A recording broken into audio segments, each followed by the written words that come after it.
Newscast. Newscast from the BBC.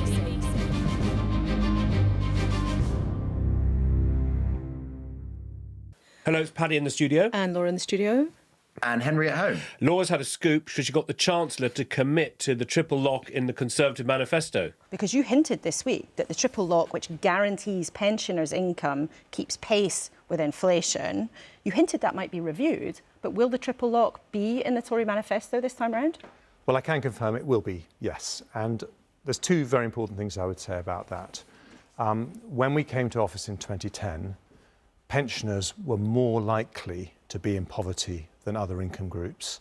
Now, because of the triple lock that we introduced, they are less likely to be in poverty. And I think that's a very important social change because unlike adults of working age, pensioners can't work, they've retired, and so we need to respect that. A real moment, I think. I mean, I probably would have expected them to do it anyway because they've done it at every election way back into the distant past, it feels. But nevertheless, I think quite a significant political moment. It will put extra pressure on Labour to do the same. And I think the fact that he was able to acknowledge that they are going to do that shows, I think, that they're thinking about what they're going to say in the general election to different groups of voters is quite advanced. And of course it is, because the election is around the corner, even if it's months away rather than weeks away. It's interesting, Henry, and it made me also think of a conversation I had last week with somebody in government who said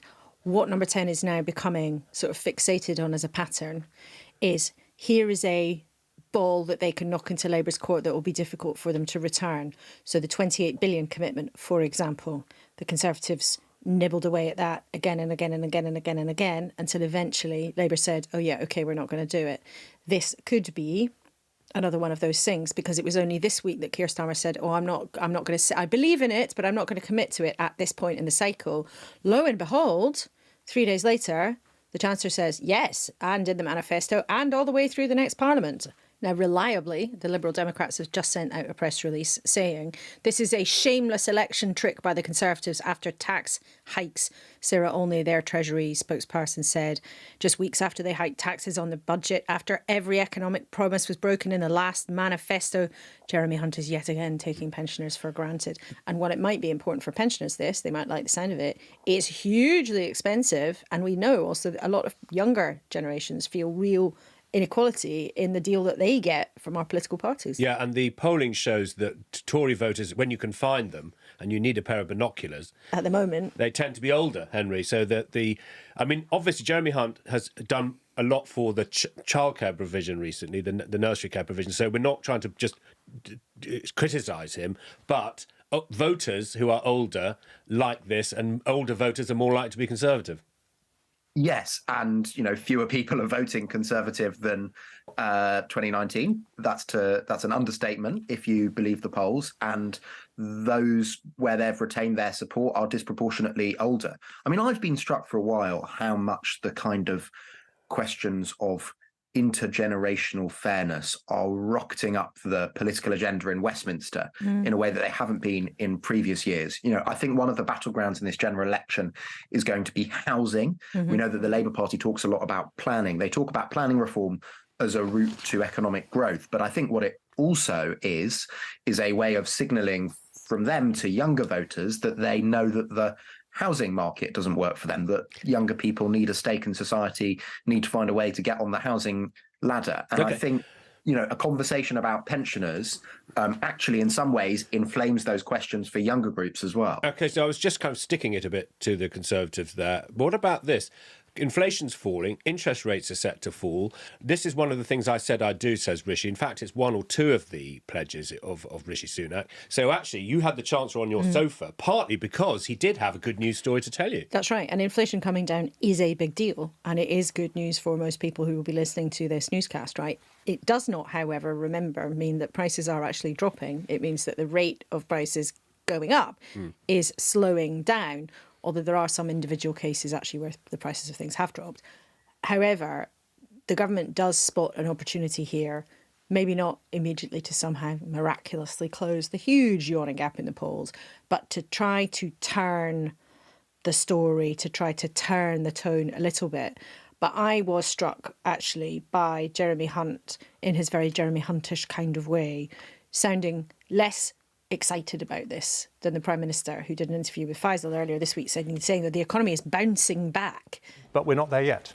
And we need to stick to the course because we need inflation to get down to 2%. The thing that will make the biggest difference for families up and down the country is when interest rates fall and therefore their mortgage rates start to fall.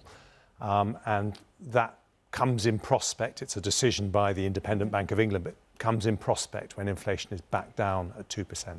You know, Jeremy Hunt was much more kind of, yes, I do think things are turning and I know that people have had a hard time. And, oh yes, when I said that £100,000 wasn't a huge salary, I was referring to my constituent, although actually he put that on Twitter himself as well. So, but I don't know, Henry, did you pick up on that sort of change in tone? Well, not to sound too meta, but I think it's fascinating that Jeremy Hunt was on your programme just, what, 3 weeks after he was last on it? Yeah. I mean, chancellors are generally not used that often. It's Submarines. Exactly. Maybe once before the budget, once before the autumn statement, perhaps one other time during the year if there's a sort of economic moment or crisis or whatever. So the fact that Jeremy Hunt was back on your sofa so soon, I think was actually, maybe it's a chair, sorry. I can't remember what he's sitting on. I wish I had a sofa. I wish I had one big sofa and everybody just piled on, but it is a chair. For some reason, it's sort of shorthand, isn't it, for describing being a Sunday morning politics programme. Actually, the fact that Jeremy Hunt was back in your studio. So meta are you? You've actually corrected me on our podcast for using the wrong piece of furniture. So, I mean, actually, in terms of peak meta and victimising me, you've done both. And I can say, if people are listening to this rather than watching it, Paddy is sitting on a sofa and I'm sitting on a chair. Henry, what are you? Are you sitting on a Swiss ball? I'm sitting on a chair. I'm sitting on a chair. I think it'd be slightly weird if I was speaking to you via Zoom from a sofa. It'd be a bit louche. Anyway, the point I was making was that I think the fact that they have Jeremy Hunt back out on the airwaves so soon after the budget shows that the government thinks, that the Conservative Party thinks, that their best story to tell in the run-up to an election is economic. For all the talk about how this might be a small boats election or an immigration election or a security election or whatever else you've seen in Sunday papers over the months and years, clearly the Conservative Party at least wants it to be an economic election in which they say, as Rishi Sunak did this week and as Jeremy Hunt did, as you say, slightly less boosterishly today, that the corner is being turned, and specifically that the corner is being turned because of decisions they've made. I think that's absolutely right. I think that's exactly what they're doing. I think that's exactly why he was back. Important to say he would not commit to when, if or when they're going to give any money to the WASPy women, nor would Annalisa Dodds, who is the chair of the Labour Party, nor would she commit to the triple lock either, by the way. So I think that story is going to rumble on through in Westminster through the week. But I suppose one of the political questions, and it's a question to newscasters as well, is even if the economy is doing better, are you going to listen after everything else that has happened in the last few crazy years? Well, I can answer that because Susan Larby emailed Newscast saying the figures on falling inflation should be viewed in the context of the disaster and huge spike which has happened from Liz Truss. I don't think average wage increases have come close to matching inflation over the same time period. I find it amazing that a government who oversaw this is boasting of any achievement whatsoever. And I asked Jeremy Hunt about Susan's excellent question. Well, what I would say to people like Susan is we're certainly not. What we're actually trying to do is things that help families up and down the country. So one of the things we did that helped the fall in inflation was the energy price guarantee, which paid for half of people's energy bills, but also because we have the energy price cap has meant that prices have not risen as fast as they might. But you talk about living standards. What has actually happened since 2010? They've gone up in real terms by about £1,700 for the average family. But obviously when you have a pandemic and an energy crisis, they're going to take a hit. What was encouraging was that the Office for Budget Responsibility, completely independent from the government, said that we are going to recover to pre-pandemic living standards next year, 2 years earlier than they originally thought. So although we are not out of the woods yet, people are feeling a lot of pressure. We can see that now inflation has come down. Living standards, which the OBR thought was actually going to fall last year, have actually risen. We can see that we are turning a corner. I think also what you heard slightly in that clip and more generally in Jeremy Hunt's interview was the challenge for the Conservatives in making this argument that the corner has turned without sounding deaf to people's individual circumstances. And I think that's a particular political challenge for Rishi Sunak, because let's be frank, one thing that almost everyone knows about Rishi Sunak is that he's extremely rich. And you hear the Labour Party insinuate his wealth in so many things that they say about him, even if they're not directly saying that he's rich. Now, the political risk for Rishi Sunak in sounding so positive about the economy is that it actually reinforces the sense that he doesn't understand, doesn't face the same economic circumstances as so many voters across the country. Conversely, if he sounds, if he allows that to become too much in his head and is sort of overly gloomy about the economy, then he won't be talking about what he sees as the good work his government's done. But I do think that's a delicate political tightrope for him to walk. I think that's absolutely right, and I think that's why Jeremy Hunt's remark about £100,000 salary not being that huge has added to that, and I don't think the political opponents will forget that. Now, his answer is, well, actually, in my part of the world, in Surrey, if you have a mortgage, actually, that's not that much money. But we looked up the average salary, even in his part of the world in Surrey, and it's still £42,000. So I'm not saying that if you have £100,000 in a mortgage and you want to buy a nice house in Surrey, that's going to get you everything you want. However, I think it adds to that political risk for the Tories, which I know that, we know it from our inboxes, don't we? And you know it when you talk to voters around the country. People think, well, it's all right for them. Many people have that sentiment. And the Prime Minister's personal wealth is also part of that issue. And yet your colleague Andrea Leadsom, a member of the government, said the cost of living crisis is ended. And you yourself said this week that £100,000 was not a great salary. Isn't there a danger that actually you sound like you're in a parallel universe? Well, no, I said that because I was talking to a constituent of mine in Godalming who was saying that even on what most people would think, and she recognised that is what most people would consider as a very high salary, when you have house prices around £670,000, you're paying for childcare, it doesn't go as far as you think. And that's why, under the Conservatives, we say that we shouldn't take the higher level of tax that has been necessary to deal with the costs of the pandemic and the energy crisis as permanent. Can I ask you both, experts both, do we predict another economic event before a general election, and could that include a tax cut? I think it's more likely than not, on the basis that I think a general election in October is more likely than not. And so that would suggest MPs get back from their summer break. Jeremy Hunt holds a fiscal event very early in September, stretching the definition of autumn perhaps, but they'd call it an autumn statement, cut a tax or two, and then go to the country on that basis. It's a little bit like what happened in 1992, the great turnaround election from the point of view of Conservatives, in which Norman Lamont held, I think it was a budget rather than a fiscal statement, and then Parliament was dissolved the next day, and that was the basis on which the Conservatives fought the election campaign. I think it is possible, but not nailed on. So someone in the Treasury sort of circles suggested to me a couple of weeks ago, they thought, actually, there would not be, because these big, massive legacy bills infected blood compensation for that terrible scandal, the post office horizon compensation, that's even before you start thinking about any cash for waspy women. Those add up to nearly £20 billion.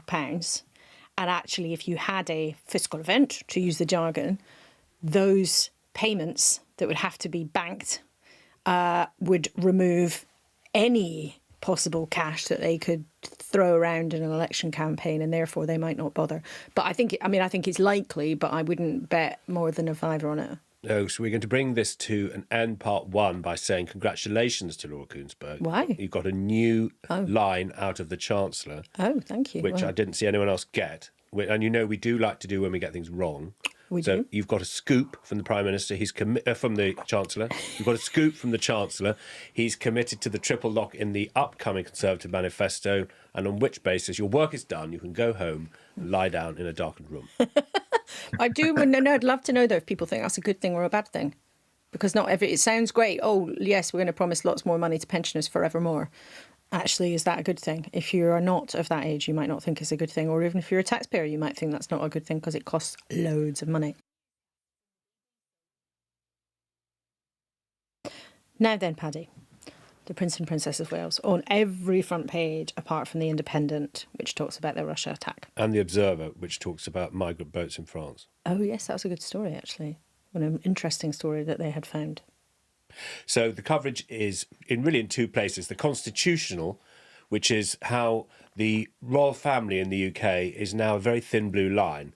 The heir to the throne has got a cancer diagnosis for his father, the king, and his wife, the Princess of Wales. Very few heirs to the throne have been put in such a pressurised position, says Simon Heffer, for instance, in the Sunday Telegraph. And you talked about this in your paper review on Broadcasting House this morning with the marvellous Maria McAlane, didn't you? And the headline is, "Never before in our history has an heir to the throne faced such a predicament." He says that, we have to understand that this is Prince William has been in the public eye since he was 15, marching behind his mother's coffin, who was killed tragically. He is now facing his father with a cancer diagnosis, his wife with a cancer diagnosis. He's in the public eye all the time. He's got 3 children to look after. There's quite a lot on his shoulders, not to mention all the conspiracy nonsense that goes with it. And Simon Heffer says, please, can we stop treating him and his family like a soap opera? Henry, there's the personal side. We understand the Princess of Wales pushed by trolls online, and yet she was trying to toe the line with, what do you tell your children? It's all come as a sort of tsunami into the Sundays and onto the airwaves today. It has. People looking at the constitutional implications, the family implications, people talking about the health care situation for Kate, which, of course, we don't necessarily know that much about, and rightly so, most people would say, I think. I mean, I think what's fascinating about these past few weeks is that this is not one of those tabloid royal scandals where the newspapers are accused of going further than the public wants them in drumming up details about what's going on behind the gilded doors of the royal family. Let's be frank, the last few weeks have been prompted or have become especially fraught for the royal family because of what members of the public have been doing and saying and speculating online and offline, not just here, but especially in America, where lots of supposedly serious sort of political journalists and people like that who I followed on Twitter or X for years were saying some of the strangest things imaginable. I don't think this is one of those cases where the public can say, as sometimes they do, and sometimes they're right to do, the press took it too far. It was the public who took it too far, and I think that's a really interesting new dynamic here. And it's typical of you to make an interesting and new dynamic point. You often do. And also, I did read something else. I'm not disagreeing with you, but I read Sarah Vine in the Mail on Sunday today saying, actually, you know what? I'd like to apologise. I'm a columnist, and I think I went very far and fast in the photo fiasco. And that was its own story. That did happen. It's possible in life for two things to happen at the same time. Yeah. So I think it's interesting. Everyone's doing a reset along the lines Henry's mentioning. It's really interesting. And we also heard this morning from the editor of The Sun, who was on our show, that Catherine had decided 2 weeks ago that she was going to do a personal statement like this. So it's important, I think, for people to know they didn't make the decision for her to give the video statement because of all the crazy. They'd made that decision. Then there was all the crazy, during which time they're sitting there thinking, well, we've made the decision to do this, but we're not going to be pushed into it. So part of the narrative has been, they were hounded, so therefore she had to come clean. That's not what happened, as we understand it now. But it was also interesting, we asked the editor of Sun, well, hang on a minute, you did a front page that said, lay off Kate, but then you paid for footage of her going to the Windsor farm shop. Isn't that a double standard? And as you also pointed out, Laura, slightly goes against my earlier point. It's then all over the papers today, 2 days on from the only facts that we're going to get for some time, which was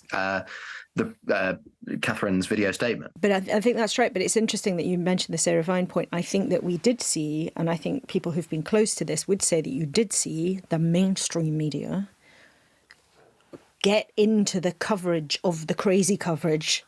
And by dint of saying, look at the crazy coverage, are you perpetuating it? Are you giving it a megaphone when you shouldn't? And I think increasingly, as the world online and real life blurs, this is something that is very, very difficult. And in this particular context, also, given that we're talking about people's health, which by its very nature is normally a private thing, it's really, really awkward and delicate. It's a reminder, to everyone, wait. Don't just retweet things. Try and wait. And also, a lot of people realising that if you had waited 24 hours, you probably wouldn't have got into all of this business. And when they say, when you're online, this is Mariana Spring's very good about this. How does it make you feel? And anger is often something, and jealousy, and that can make you type something. Whereas if you waited and you were more rational about it, would you really have got up in the morning and said you thought it was a body double gone shopping in Windsor? I mean, no one would say that had a brain, would they? In a different regard, though, has this whole farrago prompted a question about the sort of fragility of the monarchy, right? It's a smaller institution now, the slimmed down monarchy, to use the jargon, for terrible reasons of, sad coincidences about illness among two of its senior members. And of course, Sarah Ferguson, of course, is also being treated for cancer. We asked Paddy Harvison this morning, who used to be press secretary to William and to the now king. At one point he worked at Buckingham Palace and Kensington Palace for a long time. I asked him this morning whether he thought that the institution was actually more fragile because of everything that's going on. I wouldn't call it fragile, it's just different. I mean, when I worked there, we had the blessing of 3 working generations. We had the Queen and the Duke of Edinburgh, and then we, of course, had the Prince of Wales, my old boss, now King Charles, and then we had William and Harry. And so there was a lot of people who could contribute, and all the sort of other members of the family. We just have to come to terms with the new reality. There's fewer of them. And so everyone just needs to sort of understand that. They will still be busy. They will get over this. I'm highly confident the King, who I know well, is incredibly strong, very resilient, a great spiritual person. So I know he'll get through it. And likewise with the Princess, with Kate. I think once they're through this sticky patch, I think we'll get back to normal. I think the nation just needs to adjust, and the media and everyone who follows this, to perhaps, to a smaller family, but still very busy doing what they do in their own way. Well, of course, the late Queen and late Prince Philip, the then Prince of Wales, Prince Charles and Camilla. You had the now Prince of Wales, William, and Kate, Princess of Wales. All those are the 3 generations he's talking about, and Princess Anne. But at the moment, there's Prince Andrew's out of the picture. Then the King is doing very reduced royal duties. He's still doing his boxes, I think, his red boxes. So actually, that's the point that a lot of the papers are picking up on. This is a very, very restricted royal family than the one we saw just 3 years ago. I think we say goodbye, and thank you to anyone who's made it this far. And especially to you, Henry. You're going off to play squash in the world's most hardest game or something like that. How did you get us on at squash last week? Did you win or did you lose? I don't want to talk about it. It's the end in every way. Please, the end, my beautiful friend. Goodbye, everybody. Goodbye. Thank you for listening, Henry. Goodbye. Bye. Newscast from the BBC.